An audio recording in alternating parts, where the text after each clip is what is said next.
The United States is not in a rush to recognize the new interim government in Afghanistan.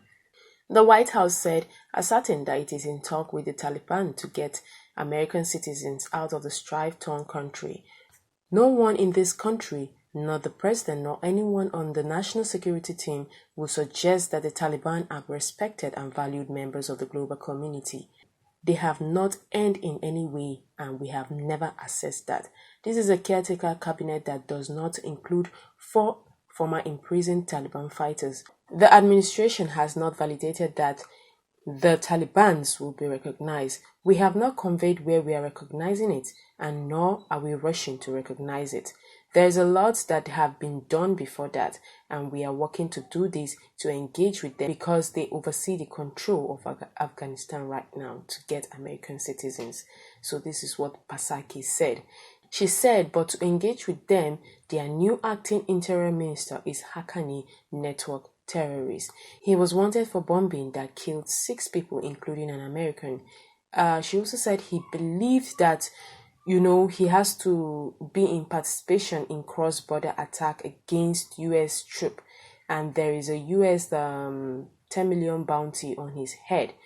So the Taliban headline interim government includes specially designated global terrorists and Haqqani as the acting interim minister. So the United States of America said they would not talk to people who are overseeing the Afghanistan who are terrorists, and they would just leave it and not get the rest of American citizens out. So the US government also assured that the international committee has reiterated its watching over Afghanistan. The United States is watching, and it is whether they let their people depart the country or they want to depart. So whether they threaten women across the country as they have committed, threaten them and how they behave and operate. So therefore we are not moving forward to recognize Afghanistan, that's the Taliban, as a government. So at this set time, the US is dealing with the real world, and they are engaging in the situations, these COVID-19 situations and other countries, other world countries' problems. So meanwhile, the Foreign Affairs Committee, led by Michael McLeod, led committee Republican, in a letter to the Treasury Secretary Janet Yellen, says that U.S. sanctions the Taliban government. Here, the Taliban want to force the U.S. to recognize them, but the U.S. now says that it will withdraw all its U.S. military force and diplomat personnel, having been completed with the Americans and thousands of Afghan allies who are willing to leave the Afghanistan territory. Now, the Taliban holds all the cards despite the public statement that have been made.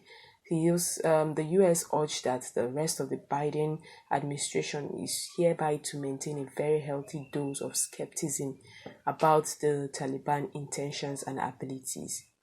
What I think is that the composition of proposed Taliban terrorist government confirms that a return to a total subjection of women, and saying that they don't want engineers, they don't want doctor, and Joe Biden in Afghanistan while coordinating suicide bombers across America. So this is really gruesome that Biden is not capable of responding while attacks occur, and the Vice President Kamala Harris, must resign to protect American families. So these are the laws that the Taliban government are giving the American government, and I know that the American government won't just succumb to these threats that the Taliban are giving. Well, I hope you do like what we brought to you today. Don't forget to like and subscribe. Thank you.